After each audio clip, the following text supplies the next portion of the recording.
Welcome to another episode of Shane Plays Geek Talk. Thanks so much for pressing play. This week we're going to be talking with author Jim Breyfogle about his thrilling stories of the swashbuckling fantasy duo Mongoose and Meerkat. We'll also be talking about adventure fiction as opposed to quote-unquote pulp fiction. And what exactly does pulp mean while we're at it? Who is Jim's number one favorite writer from the past? My dirty little secret when it comes to Robert E. Howard's fiction. Robert A. Heinlein was both, or Heinlein, however you want to say it, was both amazing and sketchy. Fair witnesses are cool. The Odyssey Writing Workshop. Was Arthur C. Clarke a better plotter or a better writer? And also some love for CIRSOVA magazine and its publisher, Alex, aka P. Alexander, who longtime listeners of the show will know that I've got a good advertising relationship with CIRSOVA and they do great work. Thanks again for listening. Really appreciate it. And now, on with the show. Shall we play a game? Why, yes.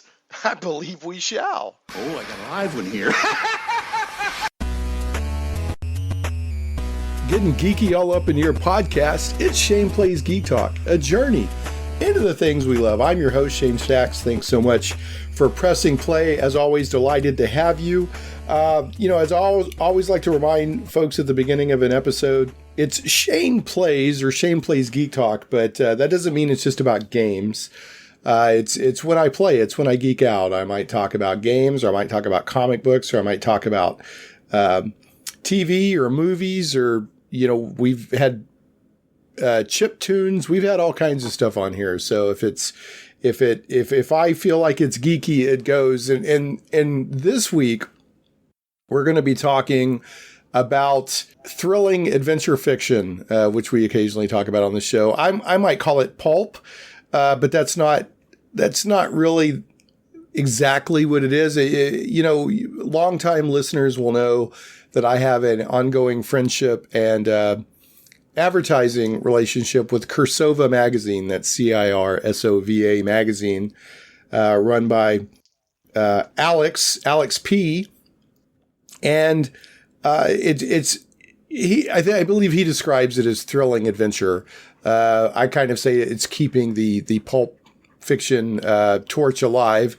But like I said, it's more than just pulp, even though I love pulp, but it's that adventure, that thrilling adventure fiction in the vein of, it might be swords and sorcery, or it might be, something more Lovecraftian or horror or whatever. But one of the breakout writers and ongoing set of stories from CIRSOVA is Mongoose and Meerkat, written by Jim Breyfogle. So I've got Jim on the show today, and not only are we going to be talking about what's cool about Mongoose and Meerkat in general, and CIRSOVA and that style of fiction and his influences and how he got into writing and all that, but there's also a Kickstarter going on right now to collect the second volume of Mongoose and Meerkat stories from CIRSOVA. So we'll be talking about that too. But with no further ado, welcome to Shane Plays, Jim. How the heck are you? I'm doing great. Thank you for having me on here. It's a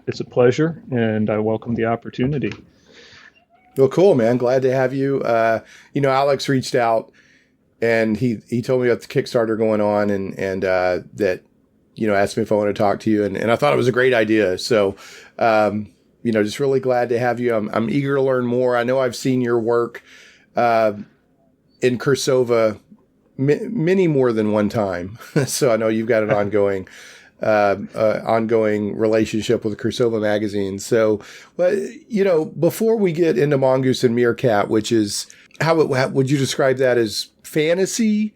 What is your description of the Mongoose and Meerkat? Yeah, I'd start off by kind of describing it as second world fantasy, which is, fantasy fiction in a world that's not our own. Because it's an ongoing series of stories, I don't want to say it's kind of your stock fantasy medieval sort of thing, because there's a lot of opportunity over the course of all the stories to sort of vary things up. So some of the stories have a little bit of a horror element, and some of them have a little bit of mystery element, and some of them have a little bit of steampunk element, and some of them actually are kind of stock fantasy. So there's what I think of as kind of a good variety of subgenres within that fantasy. There's one of the, I think this might be from the current Kickstarter. And folks, you can go to shaneplays.com and there'll be show notes for today's episode.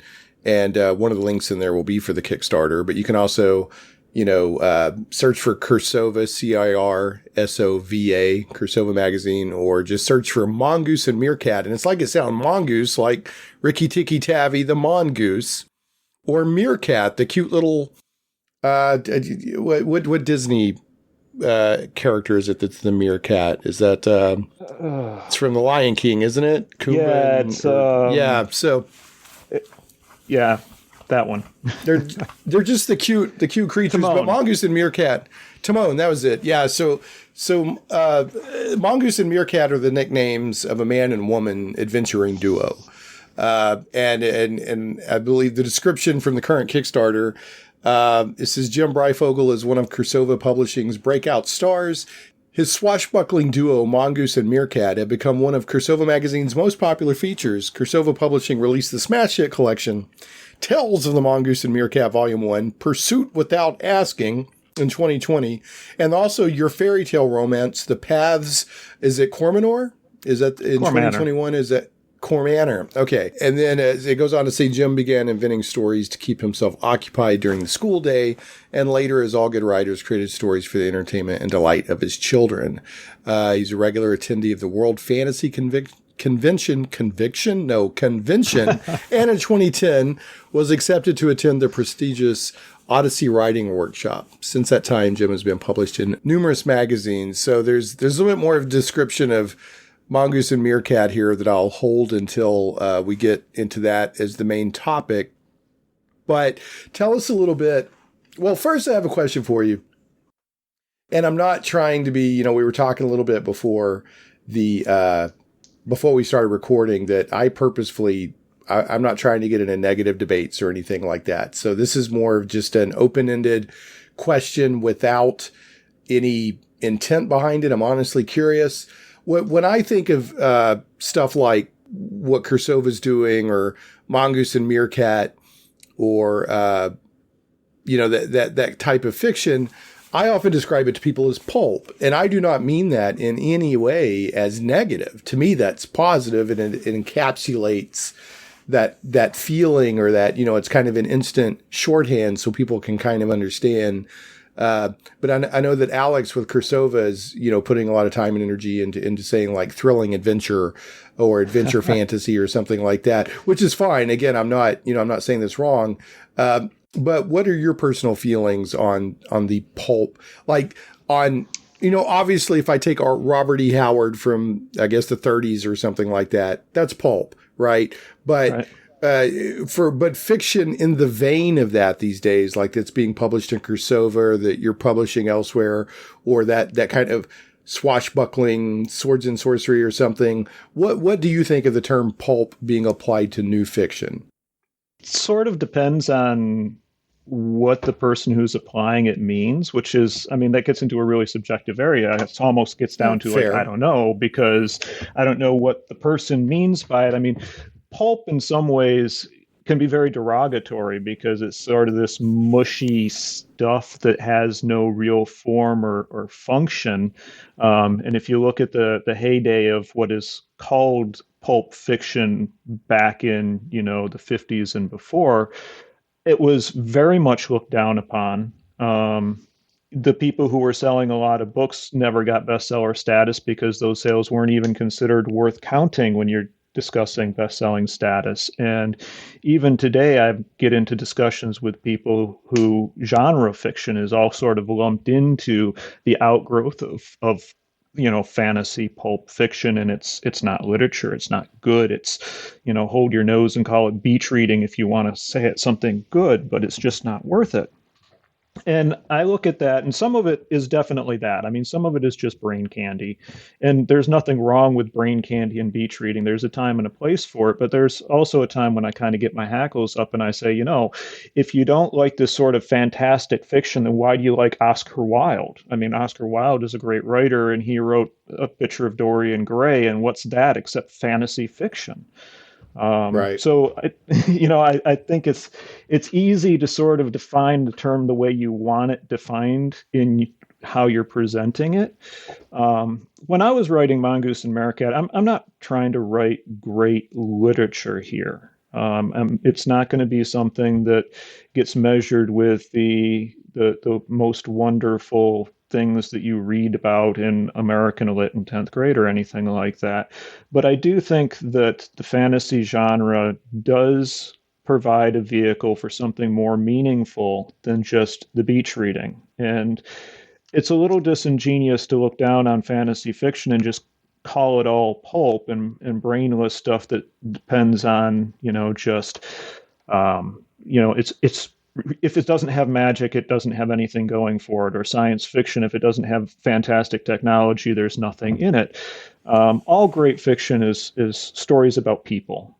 And if your fantasy only has magic and not a good story with characters and how they interact and how that magic impacts them in a meaningful way, then you're going to have something that's, brain candy, if that.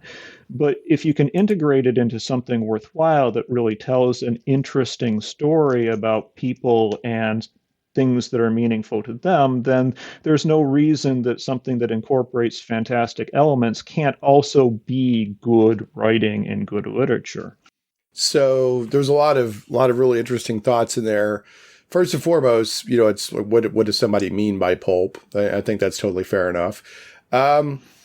So I for me, it just means those really fun stories that have thrilling, bigger than life heroes, and that are just doing cool adventures that fire the imagination, and in some cases, pulp, as you say, can be looked upon dismissively, has gone on to lay patterns and archetypes for, today's fiction. So I certainly hold it in high regard because there was people out there writing stuff that may have been looked down on, but they cared about it tremendously. And it's gone on to, impact so many readers, and so much entertainment. Yeah. And there's a lot of stuff that was looked down upon previously. And, when people circle back and revisit it, they're like, hey, maybe they didn't give this a fair chance. Maybe there's more to it than was originally thought. And some stuff, you can go to Tolkien because there's a lot of critique that says,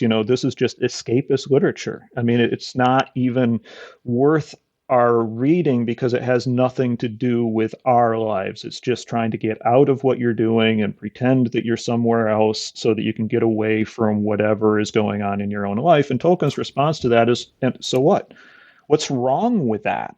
We go on vacations, don't we? Why shouldn't we have, like a reading vacation where you read something that takes place in another world that is entertaining for you and is not something that, necessarily is a downer like some of these, I don't want to pick on Dostoevsky or anything, but he's not the most cheerful guy to read.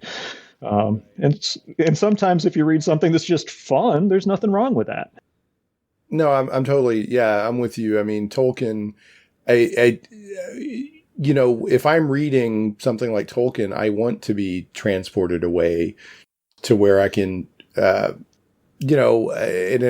not trying to get heavy, but, you've got, the war going on in the Ukraine right now. That's heavy stuff, man. And it's hard to really think about, but, if you read The Lord of the Rings, you can kind of grapple with, good versus evil or just two, nations fighting or whatever. And safe is the wrong word, but in a way that doesn't have direct personal stakes to you. Like Star Trek, dealt with a lot of political issues and social issues, but it got your defenses down because it was just science fiction. It's just these aliens arguing or whatever, but they were grappling with real stuff. I'm not saying that Tolkien was trying to do that. I'm just saying that, escapism, for me anyway, definitely has a place in my entertainment. So, right. So let me, I'll tell you a dirty little secret of me and pulp. I went, it wasn't until the past few years that I went and read all of the Conan from Robert E. Howard. And then I read all of the Solomon Kane. And now this is Robert E. Howard, so I'm not talking about other people coming along later and adding to the to the body of works with those characters. I actually liked Solomon Kane better than I did the Conan stuff. Not that I didn't like Conan, but I was surprised to find that I was more into the Solomon Kane than I was the Conan. And his Conan, as you know this, listeners may not, the Conan movie, Conan the Barbarian movie, is one of my favorite movies. I love that movie, but it doesn't really reflect the Conan stories. The Conan movie with, who was the guy in it a few years ago? I think it was the same guy that plays Aquaman now. What's his face? Momoa? Jason. Yeah. I think he played Conan in the more recent movie. That was actually more accurate to the pulp stories of Conan. But anyway, so do you have any favorite? Do you like? And I know pulp is more than just Robert E. Howard or some of these others, but do you have some influences from those older writers on what you do now? So I have a hard time just sort of reaching into my pile of read books and pulling out stuff that I think is just like, my absolute favorite. If I were to do that, I actually think my number one favorite older writer, which is a little unfair because he wrote for a long time, but he only passed away, I think, 20 years ago or so. But I love Ray Bradbury. Oh, yeah. Yeah. He when he's on, his writing is just beautiful. And if it's poetic, it's prose, but it reads like Yeah, I was just, and we'll get back to Ray Bradbury here in a second. I love Ray Bradbury, and I agree with you when he's good. He's like, it's prose, but it's very poetic. I read, oh God, I can't believe it. It's Sparrowhawk. Darn it. Land Sea. Oh, what is that? I can't believe I'm forgetting this. It's like one of the major works in fantasy. Earthsea. Hold on. Earthsea. Yeah. So Tales of Earthsea. Ursula Le Guin. Yeah. That's the other writer that I've encountered that their prose is like poetry. I was like, it's like, this is like just poetry on the page, even though it's prose. So, that's the only other writer that I've personally encountered that struck me that same way. But anyway, back to Ray Bradbury. Tell us about Ray Bradbury. So, as you say, his prose is just so good.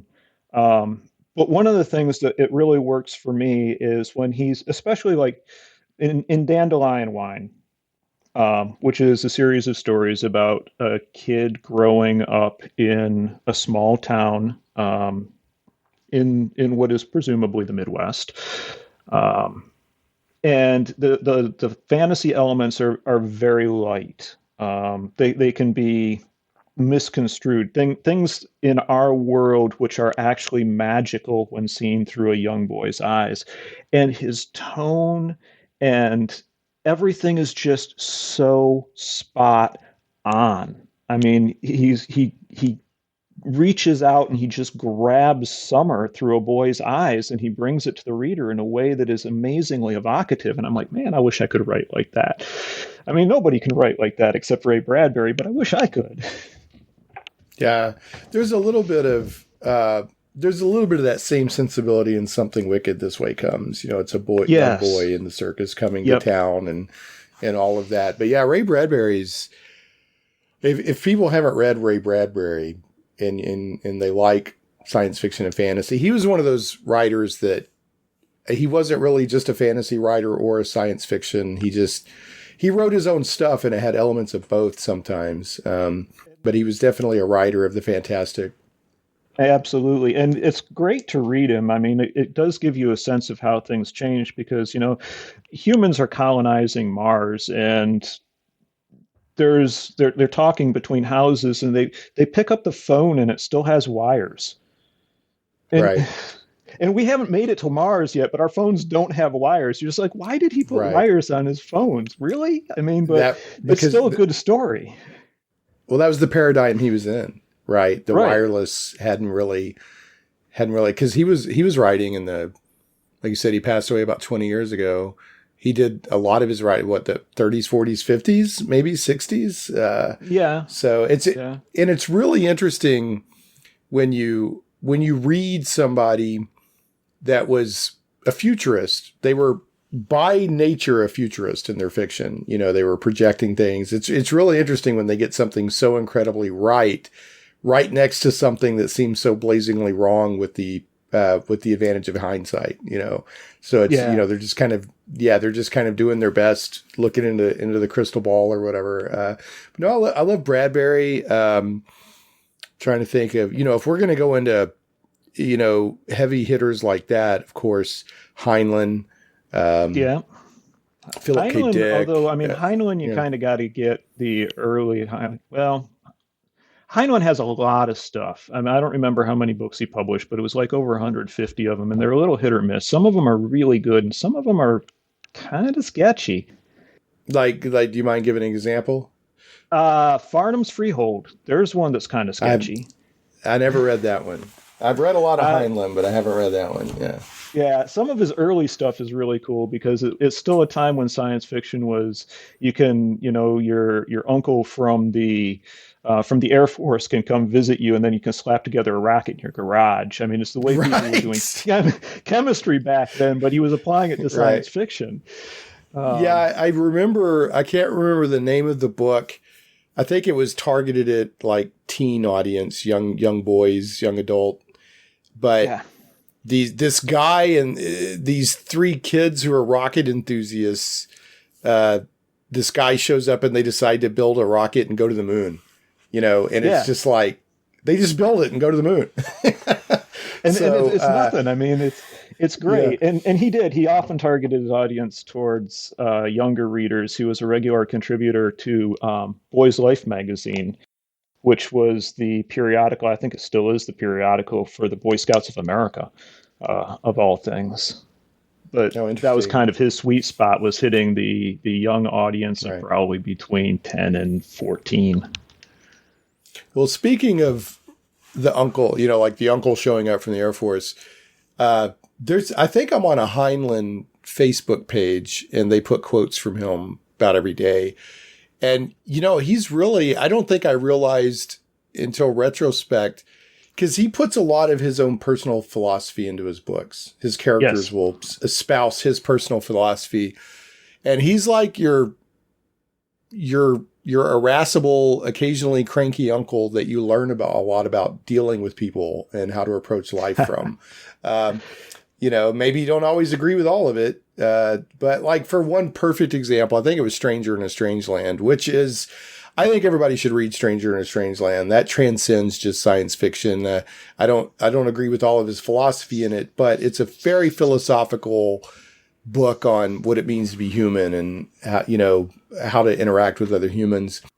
But there's a scene in there where Jubal Harshaw, who is a grumpy old guy who's also helps people and whatnot, like he calls some minor bureaucrat, or he's trying to get through to somebody, and some minor flunky gets on the phone, and he's like, he goes, I'm so and so, and I want to talk with whoever, and they're like, oh, you'll have to leave a message. He's like, I'm not leaving a message, and this is very important, and he this is incredibly important, here's my number, and he slams the phone down, and it works. Not that much later, like the person he needs calls back, because it creates uncertainty on the other end. Like, maybe we really need to talk to this person. So he saved himself hours of going through layers of functionaries to get to the main guy.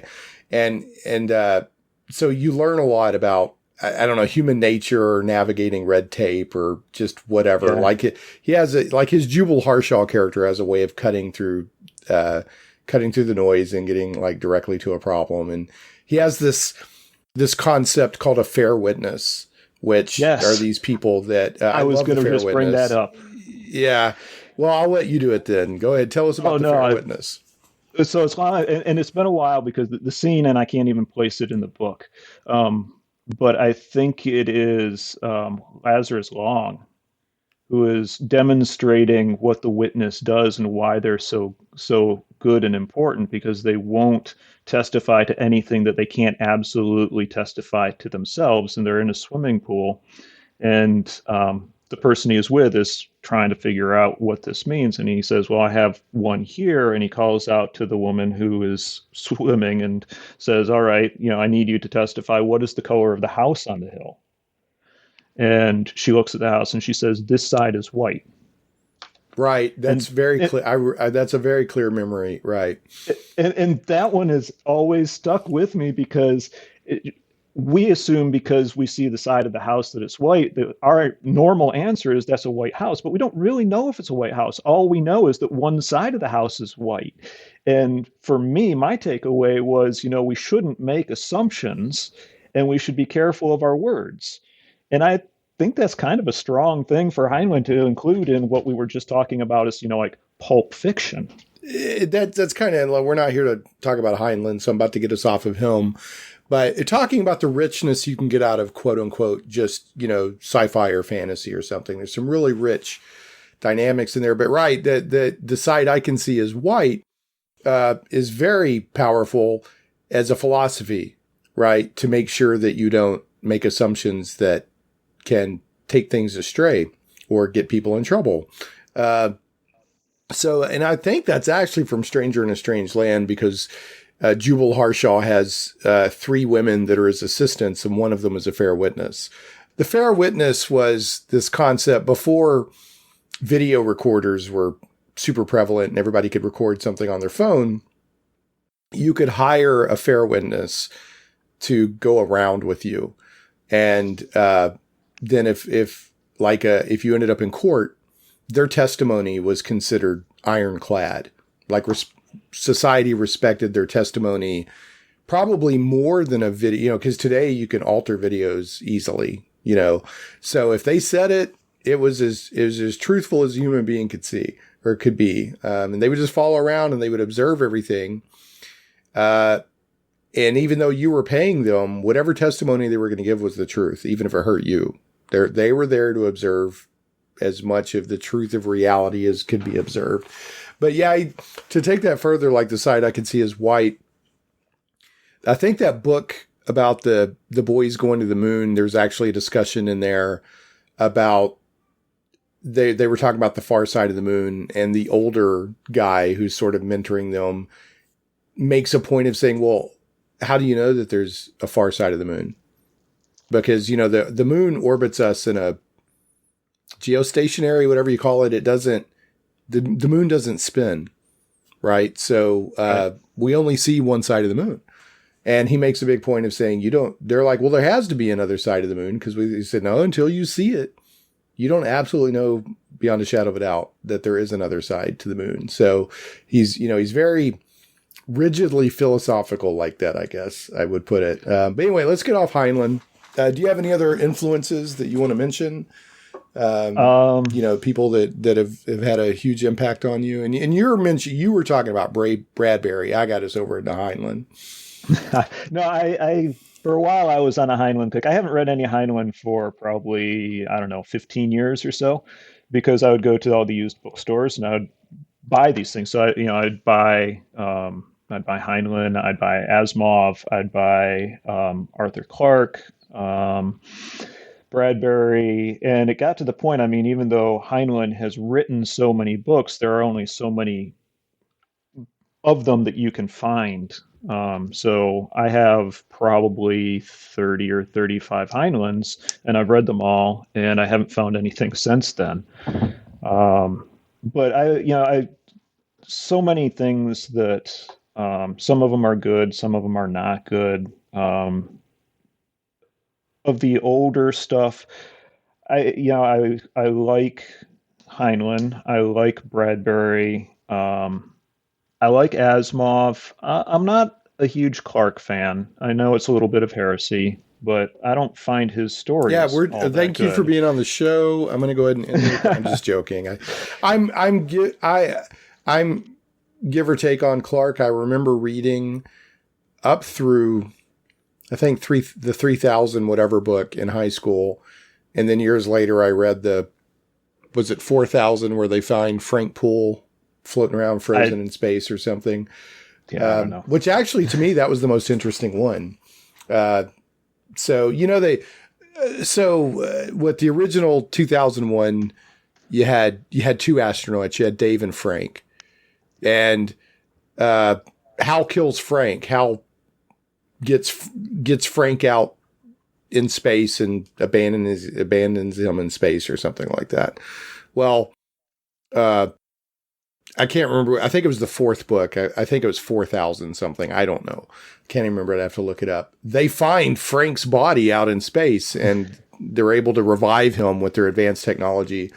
And that one was actually very interesting. Probably the most interesting one other than 2001, because it's showing what Earth is like that far in the future, in Clark's view. And that one was very interesting. So my dirty little secret confession on Clark is I haven't read Space Odyssey. I've picked up various and sundry other things, like Ghost of the Grand Banks and things like that. And the first one that I read, I was pretty disappointed in. And I'm like, I'll give him another shot. So I read, Green Hills of Earth? No, that's not him. Yeah, it is him. And it was okay. It had its moments. But Space Odyssey is supposed to be so good. And I've read 4 or 5 of his things now that I just didn't relate to, that I'm like, I don't want to ruin Space Odyssey. If I read it, I'm afraid that I'm going to be terribly disappointed because I haven't liked the other stuff that he's written. So I purposefully have not read that book. Well, I think that, so Space Odyssey, Clark is one of those people where his concepts are more interesting or better than his prose, if you know what I mean. Like, he comes up with amazing concepts, but actually sitting down and reading through his stuff, he never knocked me over like Asimov or Heinlein or, some of the other, some of the other writers you mentioned or other favorite writers I had, but I always thought his concepts were cool. I'll back that 100%. If you read some of Clark's short stories, you read them and they're like, this isn't a story. This is a concept. And you might be able to turn it into a story, but it's not a story yet. Well, I think that 2001: A Space Odyssey by Kubrick is one of those rare instances of the movie being much better than the book.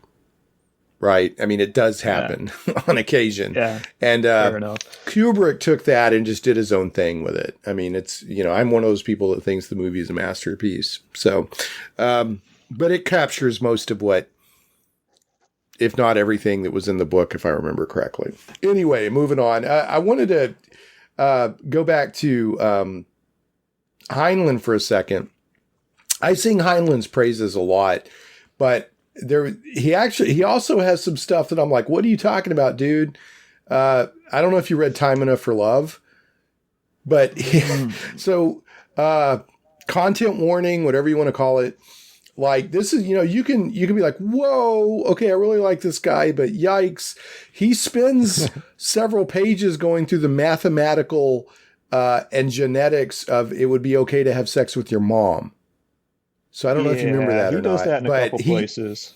Yeah, he goes back and, like, one of his characters time travels or something and meets his own mom. And his character is massively attracted to his own mom and ends up having relations with his own mom, and there's pages of mathematical justification of why this is okay. Tossing aside, go ahead. When I was saying Farnham's Freehold, a little sketchy, same idea, but it's his daughter. Yeah, see?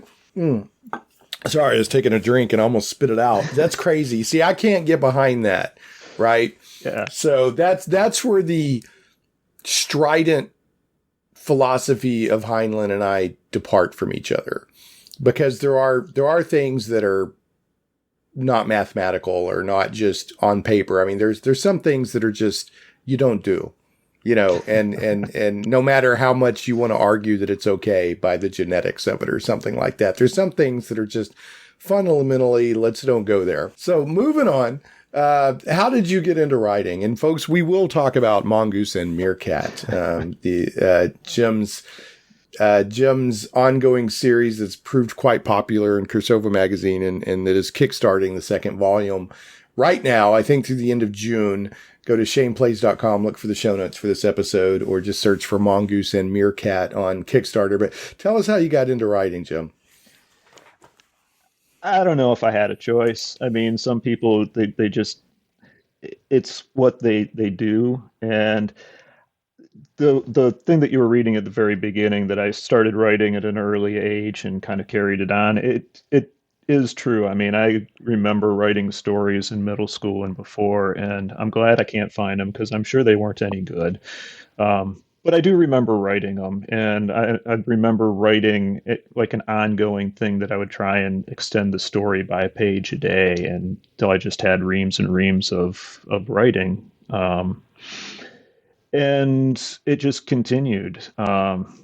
Especially, I told this story a couple times, and I pick on my poor chemistry teacher because he was really good, and I learned a lot of chemistry, but I didn't pay enough attention in class because I was always writing in the margins. I instead of having good chemistry notes, I would have sparse chemistry notes and extensive stories that I would try and develop. Because that's where your brain went that's where your brain went when you were bored, right? So yeah. Absolutely. And so I just sort of kept doing it, and at that point in my life, I never really thought of being an author, with a capital A sort of thing. I just was writing stories because I enjoyed doing it. And I would probably, if God himself came down and sat beside me and said, Jim, you can write all the stories you want to, but you will never be published, I'd probably say, well, that sucks. But I'd still be writing stories because that's what I like to do. And I've been speaking of God fortunate. himself.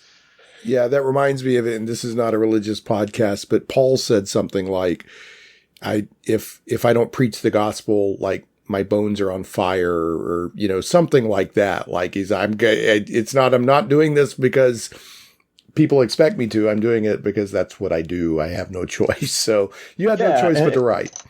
It's, I think, I don't want to make it sound too biblical or anything like that, but that is what it feels like.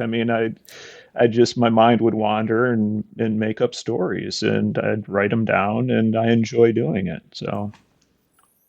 Well, excellent. So how did that get over? 'Cause I've done a little bit of paid writing off and on, and I know how hard it can be to do that consistently.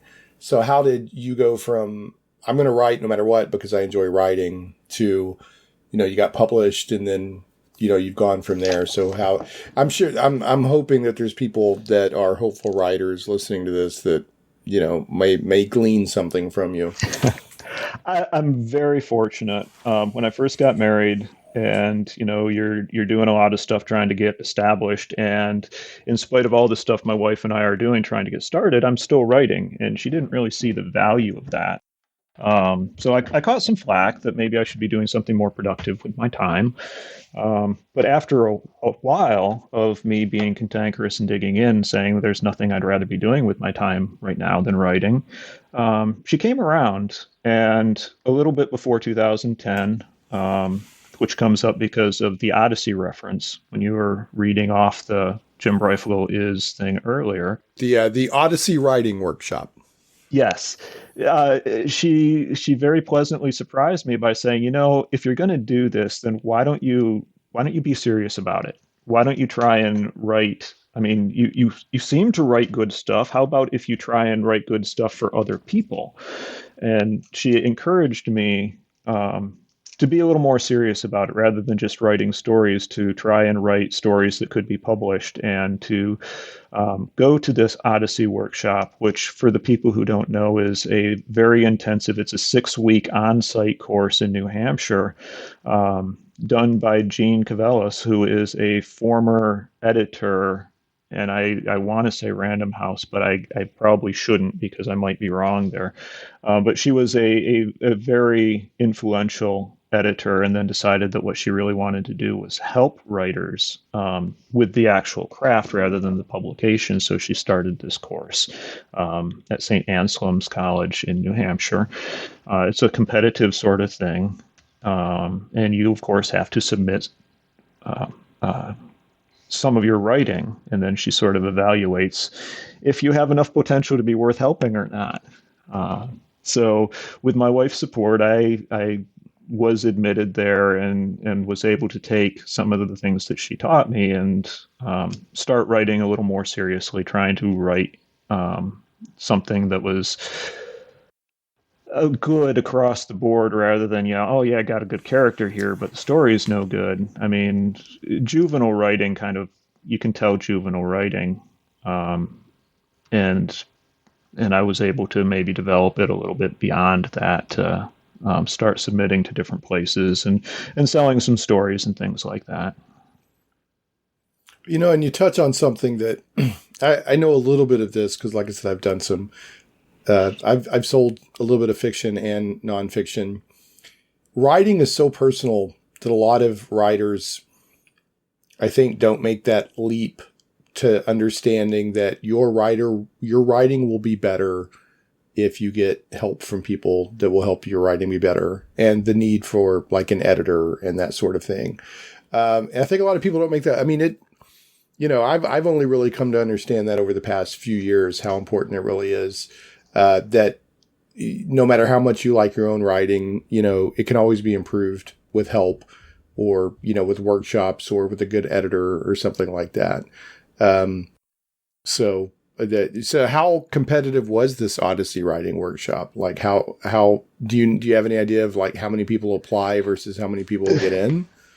She is very, very closed about how many applications there are. She does not want people to, turn it into a bragging contest or anything like that. It is many hundreds of applications, and she's fluctuated with a number of people trying to find the appropriate class size, but it's generally between 12 and 16 will get in on any given year. You said it lasted 6 weeks?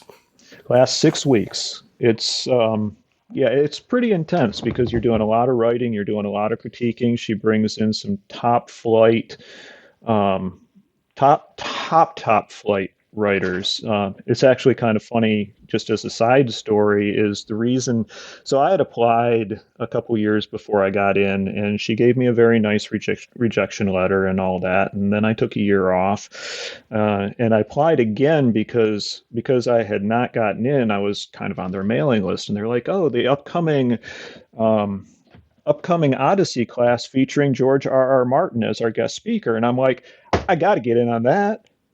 I mean, who wouldn't want this? So I applied and I got in, and that year wasn't George R.R. Martin.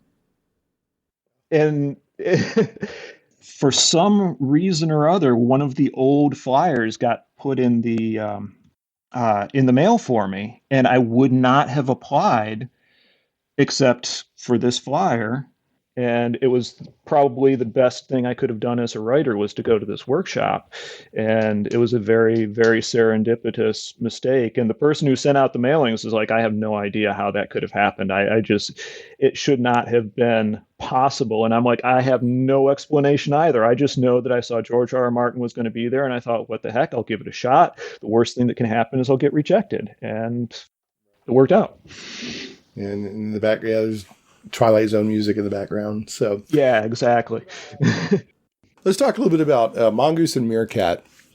Right now, the second volume of collected Mongoose and Meerkat stories from CIRSOVA magazine is on Kickstarter.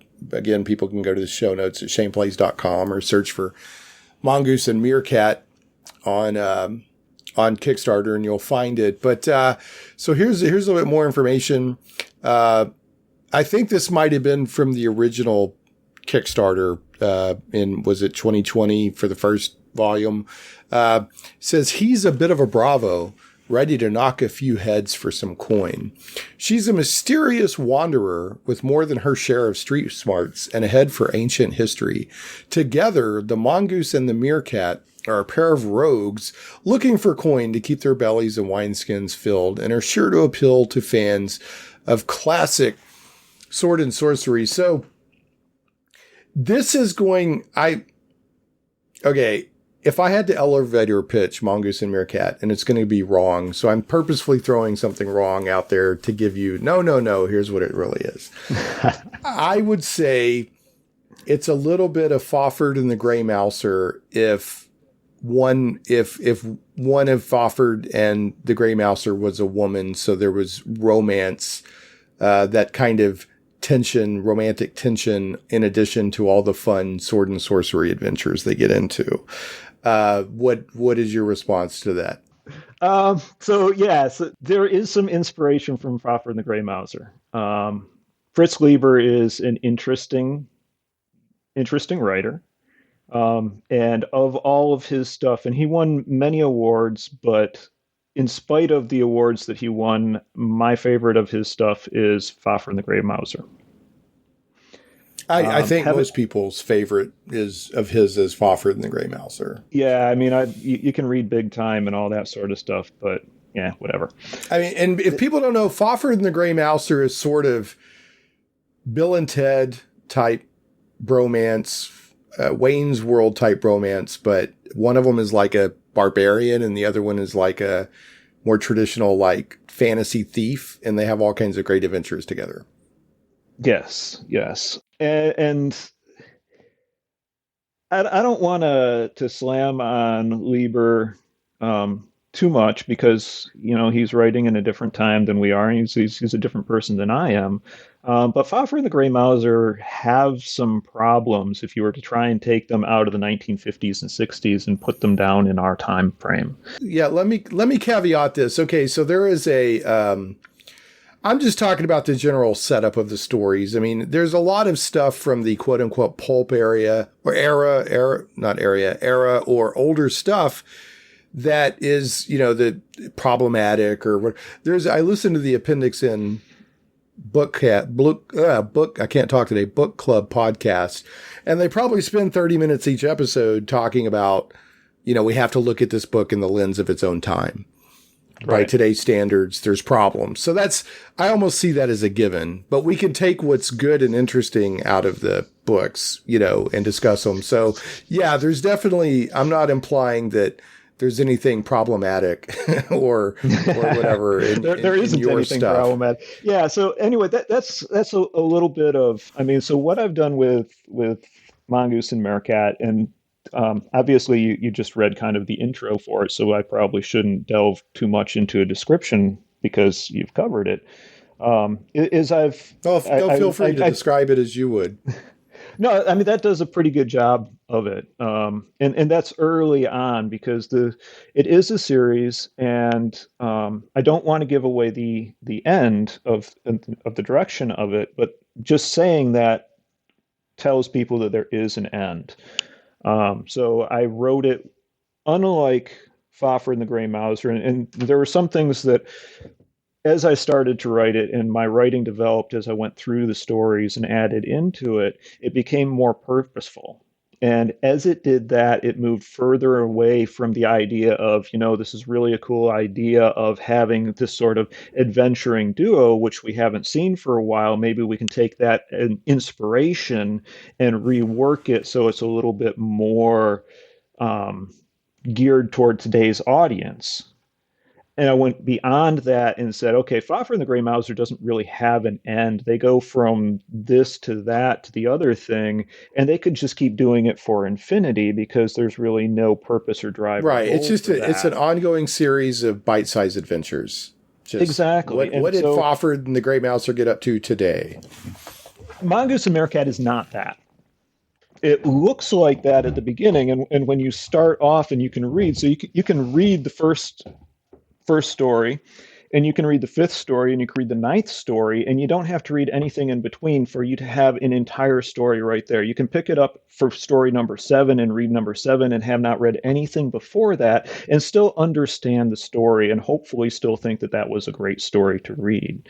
And then if you want to skip to 12, you can do that. If you want to read them out of order, you can do that. But if you read them in order, then you will see that there is actually a progression going on between the stories. And by the time you get to a certain point, then you realize that, maybe going back and rereading the stories and picking up stuff not a bad idea.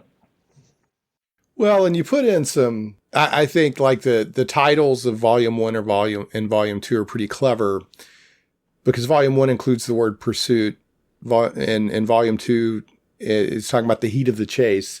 So in the midst of all these swords and sorcery adventures, there is a romantic layer, which I think is great, because I like it. I'm not saying they're the same.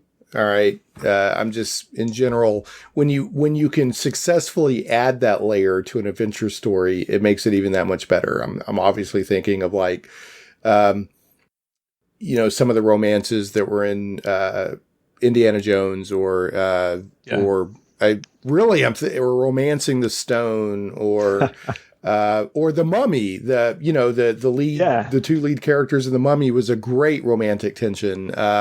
And of course, I always think about Sam and Diane, or Sam and I can't remember. Cheers. And Cheers. That added that romantic tension added so much.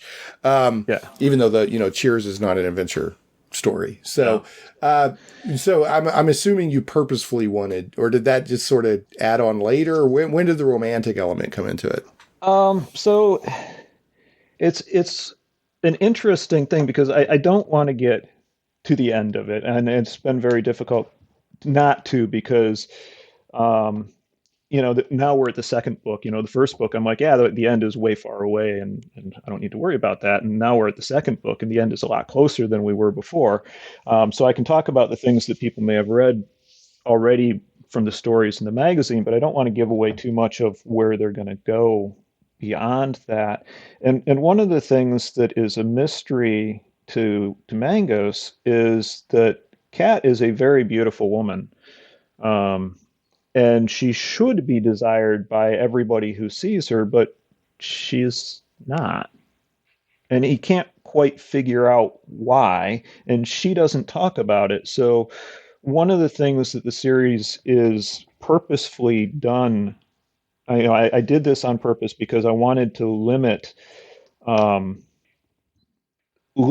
the flow of information, if you will. It sounds a little cold-blooded, but it is what it is. This is in Mangoose's point of view. So if Mongoose doesn't know it, nobody knows it. The reader doesn't find out until he does. So you're limited a little bit on how curious he is, how smart he is, where he happens to be at the time.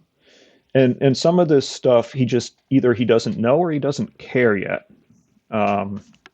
So yeah, the idea of romance, I wanted to have an idea that, you have these two people who are adventuring, and it's not the bromance.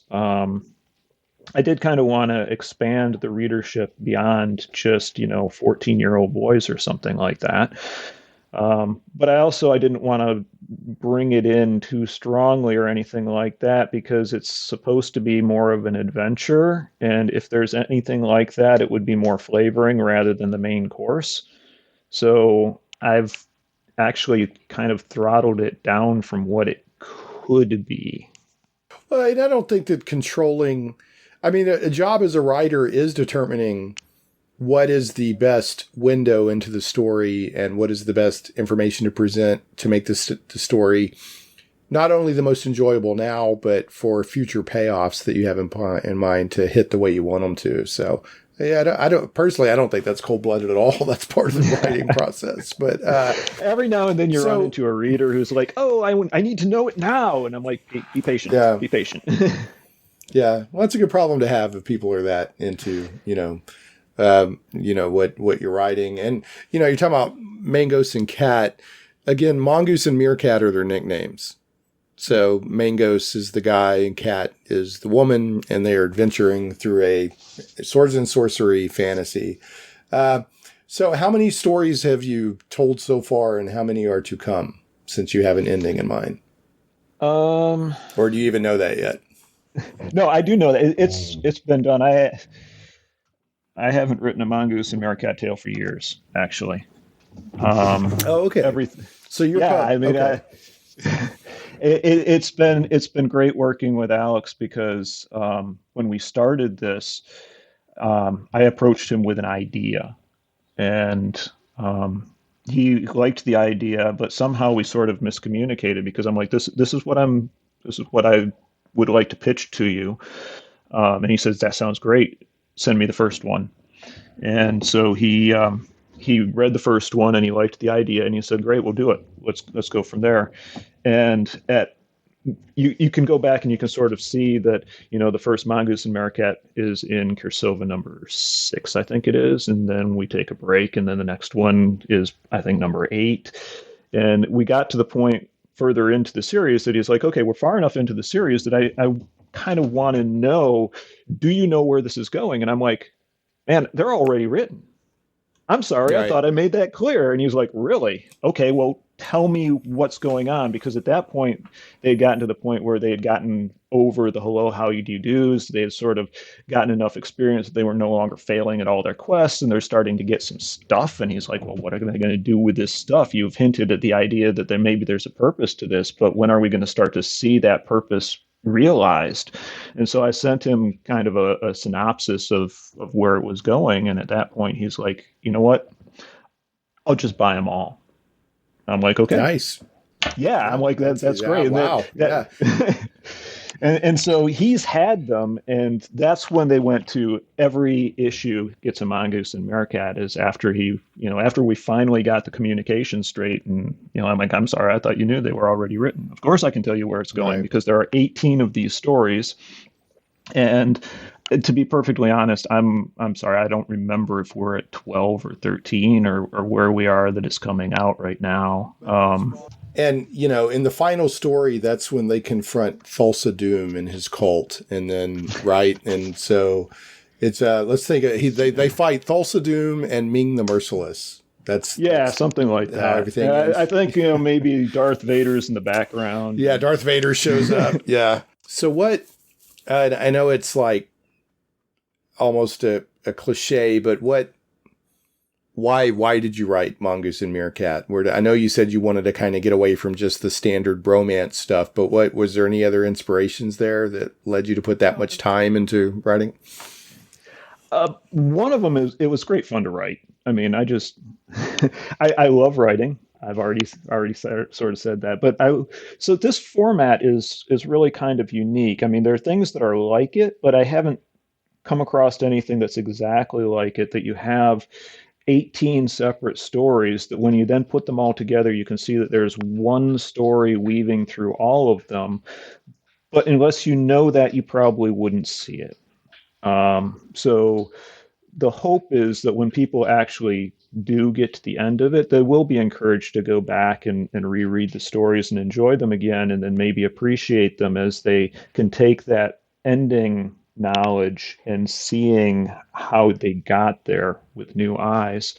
But part of it also was, it provided me as an author the opportunity to do so many different things. I mean, so many times when you write a normally structured story, you have one geography, you have one plot, you have a cast of characters, and you have the minor characters, but the minor characters basically don't change because you're in one geography. And,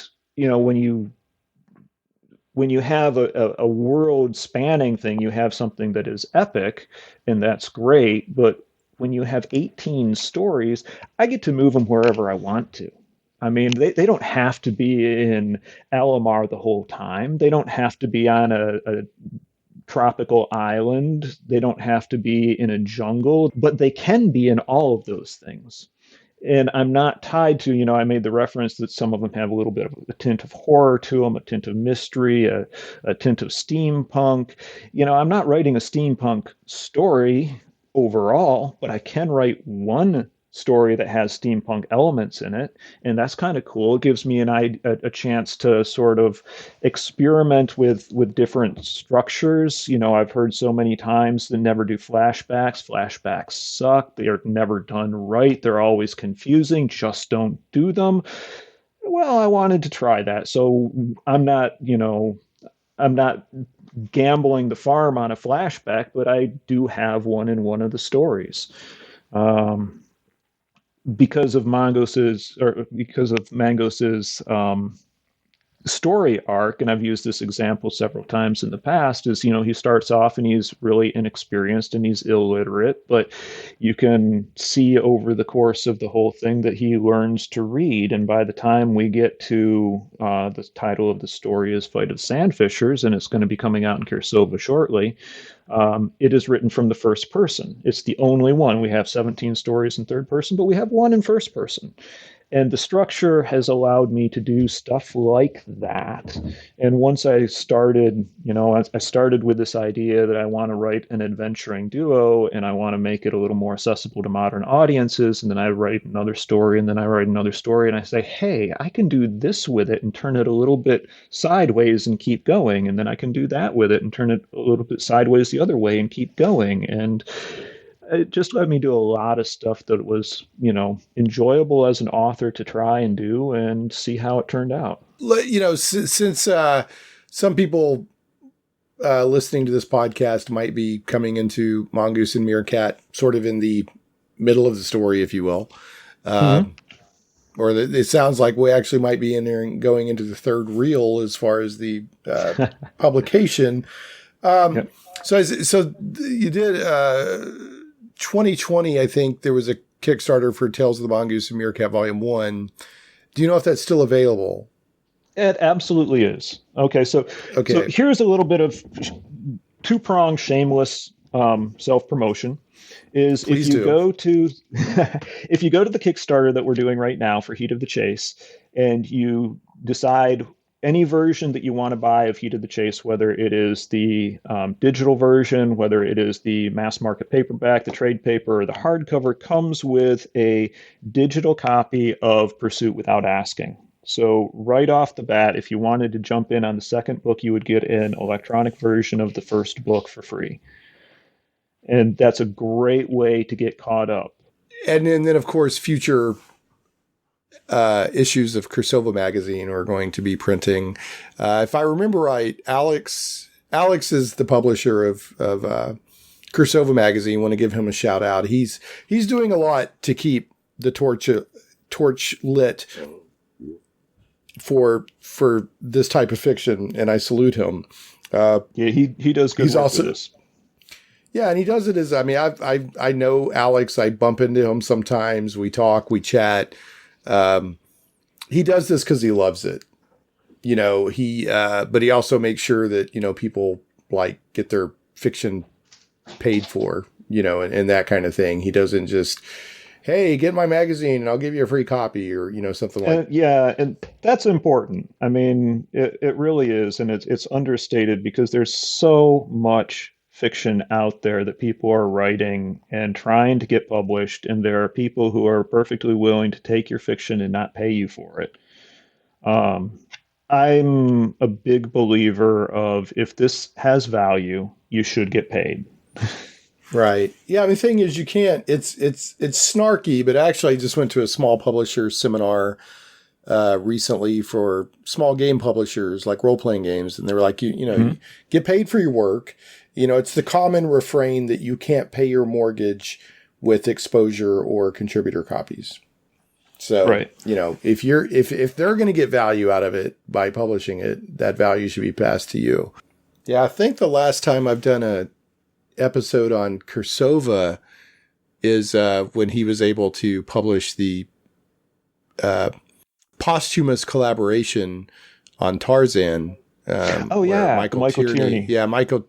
Yeah, I was actually at the release day of that when they did, I think, Tarzan and the Mysterious She, where working with the estate, working with the Edgar Rice Burroughs estate, Michael Tierney actually finished an unfinished short story of Tarzan, and CIRSOVA published it. So that was very cool. All right, so I got to start wrapping this up here. I did want to mention, just because I think the first volume Kickstarter mentioned that said something like, these are the sort of stories you could easily run for a tabletop RPG with just a few stat blocks. Said for a bit of extra fun, we'll be throwing in a couple of Mongoose and Meerkat character sheets as a bonus. Do you know if Volume 2 has anything like that going on? It does. So it's one of the stretch goals. If we sell $3,000 worth through the Kickstarter, then that will be added in. right now, I don't want to jinx anything, but it's looking good. That's not something that. Oh, I'm sorry. I've just been told that we are over 3,000. Oh yeah, let's take a look at the goal. You are currently at $3,032. Dun dun dun dun. So All right. so you've hit that. You've hit that stretch goal. Excellent. So that means that there should be new character sheets for Mongoose and Cat, and there should be some new description and how to incorporate it into your tabletop role-playing game. I don't do that. That was all Alex. It's one of his ways that he wants to help drive sales. I have known that there are people who have used them as NPGs.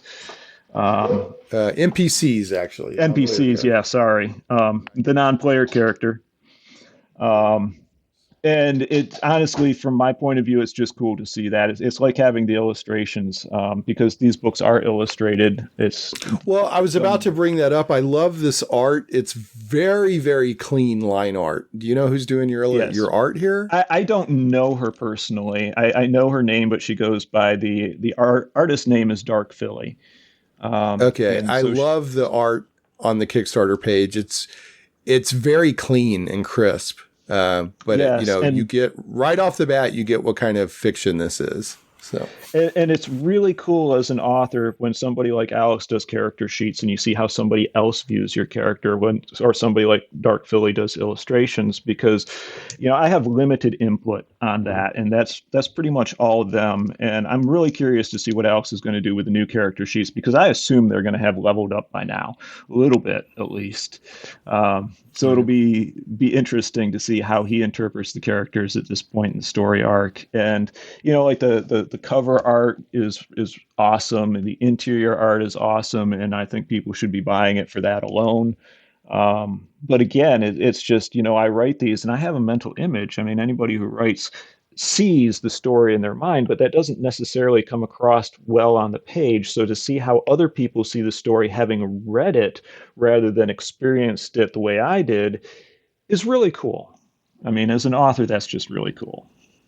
That is neat. And then I want to also mention that there's a stretch goal in here where you could potentially get an audiobook for volume 2. It just looks like there was an audiobook for volume 1, so that's exciting. So yes, and that's I don't know how.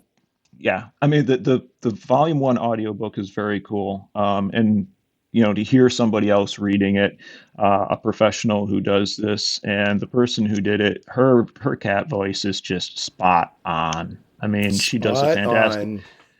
She does a fantastic job with the whole thing, but the voice of Cat is just how you would picture Cat to talk. And one of the characters in Deathwater, also fantastic job. I'm just like, wow. So I obviously, I have a vested interest, but I hope we have enough interest in an audiobook to make it go. I know it's an awful lot of work for Alex, so he wanted to make sure that it would be worthwhile before we dove into that again.